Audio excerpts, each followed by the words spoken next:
Saludos, ¿qué tal? Muy buenos días y bienvenidos a La Trinchera de Llamas, hoy con una servidora, Sandra León, encantada de acompañarles, informarles y entretenerles a lo largo de las próximas 3 horas de este sábado 19 de julio de 2025. Un sábado en el que la izquierda política y mediática sigue dando palmas con las orejas ante la imputación del exministro Cristóbal Montoro, confiando en que sus chanchullos, esos que algunos ya denunciamos en el año 2013, sirvan para tapar todas sus miserias.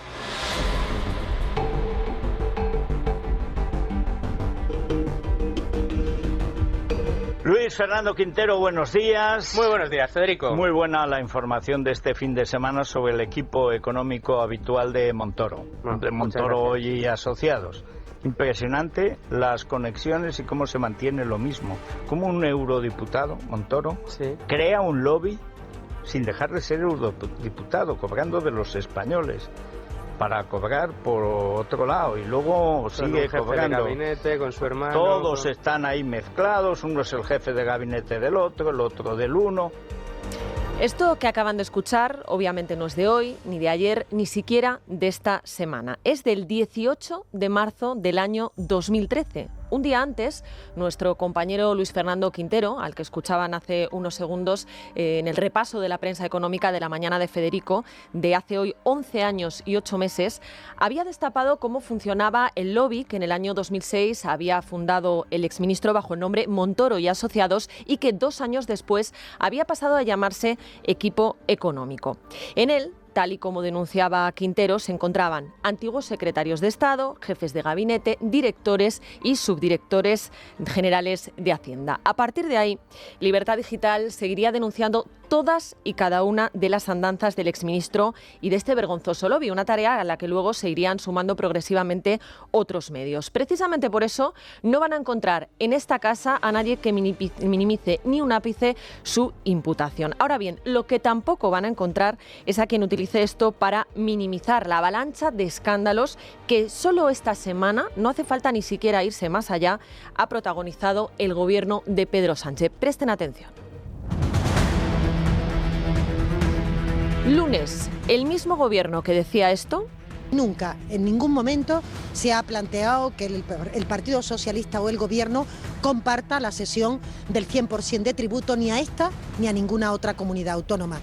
Y que lo ha venido defendiendo por boca de su ministra de Hacienda, María Jesús Montero, hasta la semana pasada. Mientras haya un solo socialista en la Moncloa, en el Ministerio de Hacienda, nunca, jamás habrá privilegios de unos territorios contra otros territorios. Pues este mismo gobierno el lunes aprobaba la financiación singular, así lo llaman, de Cataluña. Ambas administraciones nos comprometemos a trabajar por el despliegue de la Hacienda catalana e impulsar cambios legislativos para que la Agencia Tributaria de Cataluña lleve progresivamente competencias como la gestión del IRPF y también el resto de los tributos. Eso sí, como han escuchado, no era María Jesús Montero la encargada de anunciarlo, porque, hombre, hay que reconocer que formar parte de este gobierno y ser candidata a la Junta de Andalucía, pues fácil no tiene que ser, ¿no? Por eso, precisamente, pues hasta que no ha salido el tema de Cristóbal Montoro, ha preferido quedarse en su casa. Pero sigamos con el repaso, porque antes de acostarse ese lunes, el gobierno tuvo que digerir también la exclusiva de nuestro compañero Miguel Ángel Pérez. Las saunas del suegro de Sánchez fueron utilizadas para captar confidentes de Batasuna durante el gobierno de Zapatero. Martes, la Audiencia Provincial de Sevilla decidía plantar cara a Cándido Conde Pumpido y anunciaba una cuestión prejudicial ante el Tribunal Superior de Justicia de la Unión Europea para que se pronuncie sobre la sentencia del Constitucional que hizo un borrado de los ERE. Ya saben que a este gobierno lo de borrar le encanta, y si no que se lo digan al fiscal general del Estado, e indultó a Chávez y Griñán. Además, este mismo tribunal comenzaba también el martes a dirimir sobre la ley de amnistía. Ojo al durísimo alegato del abogado de la Comisión Europea, el español Carlos Urraca. No parece que la LOA responda efectivamente a un objetivo de interés general, dado que es parte de un acuerdo político para lograr la investidura del Gobierno de España. Además, las autoridades españolas no atendieron las recomendaciones de la Comisión de Venecia de que se tomara el tiempo necesario para realizar un diálogo significativo con el fin de lograr el objetivo invocado de la reconciliación. Por otro lado, También existen dudas sobre el requisito de que las disposiciones de la LOA sean claras y precisas. Y lo cierto es que el legislador español tampoco atendió las recomendaciones de la Comisión de Venecia a este respecto. La LOA ha ahondado una división profunda y virulenta en la clase política, en las instituciones, en el mundo judicial, en el mundo académico y en la sociedad española. Demoledor alegato, insistimos, no de un partido político, sino de la propia Comisión Europea ante el Tribunal de Justicia de la Unión Europea. ¿Quieren saber hasta qué punto fue un bofetón en toda regla? Bueno, pues escuchen cómo trataba de salir al paso la portavoz del Gobierno, Pilar Alegría, cuando en la rueda de prensa posterior al Consejo de Ministros de esta semana, una periodista que le había preguntado por este asunto le recordaba: oiga, que es que no me ha respondido. Ay, perdone. Sí, discúlpeme porque eran muchas preguntas y ya no me acordaba. Claro. De cómo intentaba la portavoz del Gobierno dar la vuelta a la tortilla al asunto no les voy a recordar nada porque aún nos queda mucho que comentar. Seguimos en el martes. Vox y Partido Popular solicitaban la retirada del pasaporte del hermano de Pedro Sánchez después de conocer que, a punto de sentarse en el banquillo por sendos delitos de tráfico de influencias, prevaricación y nombramiento ilegal en la Diputación de Badajoz, ha decidido irse a Japón.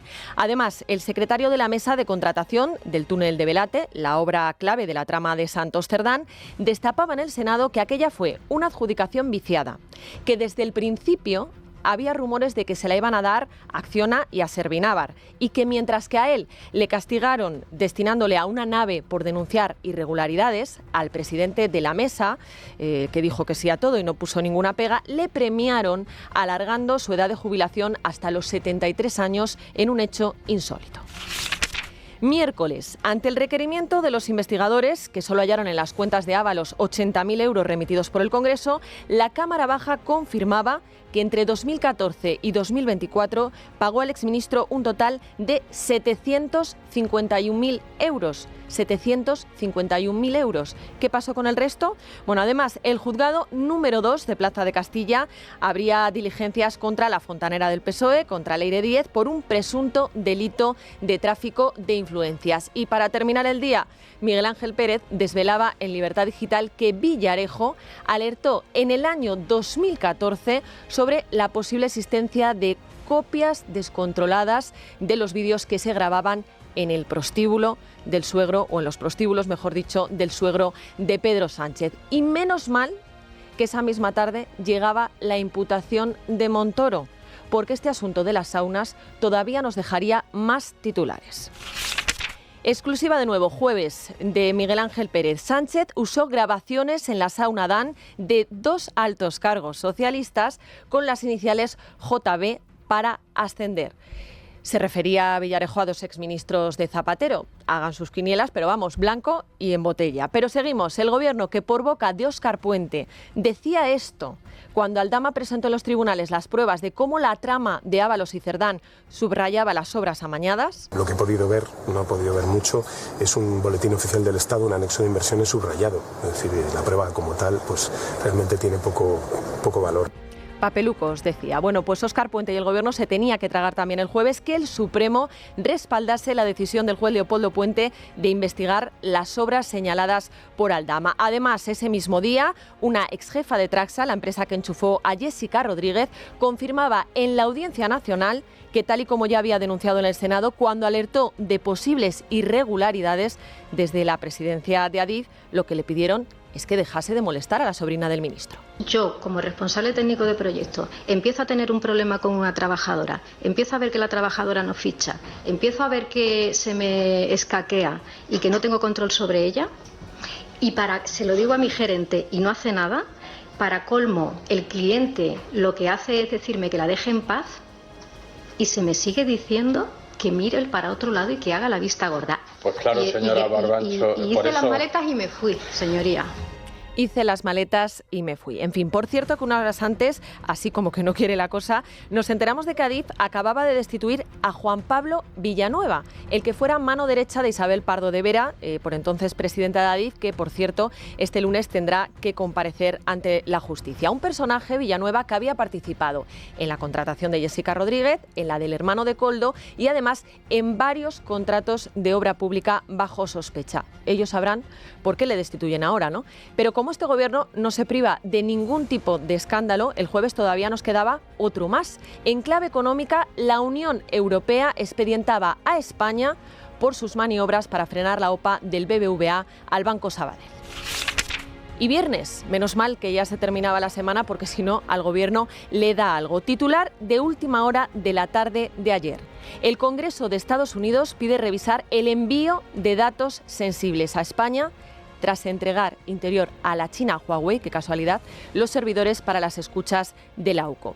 Claro, las leyes de inteligencia del régimen obligan a esta empresa y a otras a facilitar al Partido Comunista toda información que éste considere de su interés. Y por tanto, Estados Unidos lo que dice es que obviamente con esta operación España está poniendo en riesgo a nuestro país, a nuestros ciudadanos y dando acceso a China por la puerta de atrás al sistema de intercepción legal de un aliado de la OTAN. Como decía antes, qué casualidad, ¿no?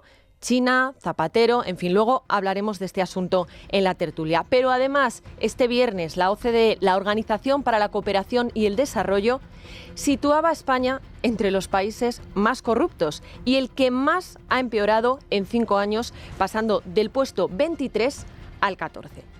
Por delante nos superan países como Turquía, México, Hungría o Colombia.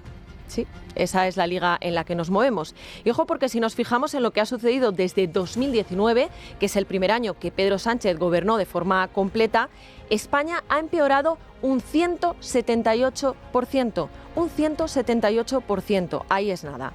¿Cómo ha reaccionado el gobierno?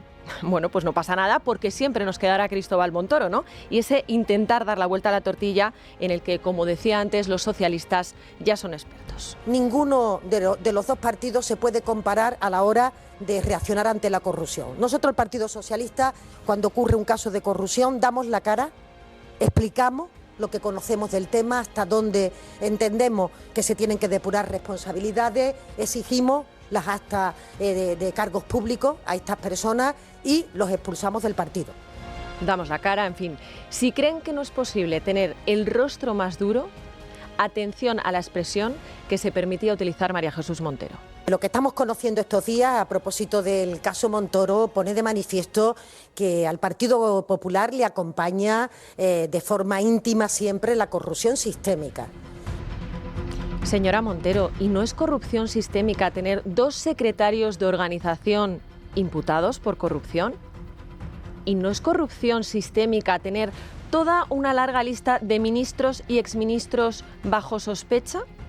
Porque además de ella misma, que ya está en la unidad de quemados, y del propio Pedro Sánchez, la lista es larga, ¿eh? Y solamente por mencionar alguno que tienen algún vínculo con alguna de las múltiples ramificaciones de los casos de corrupción que acechan al gobierno.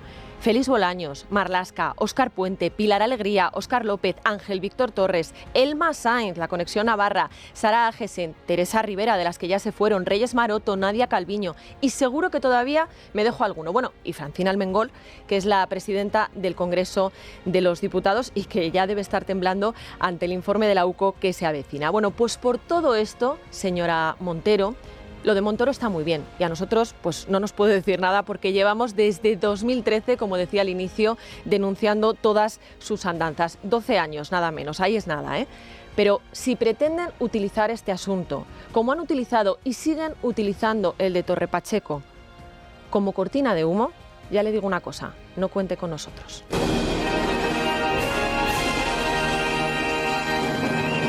La trinchera de llamas. Es radio.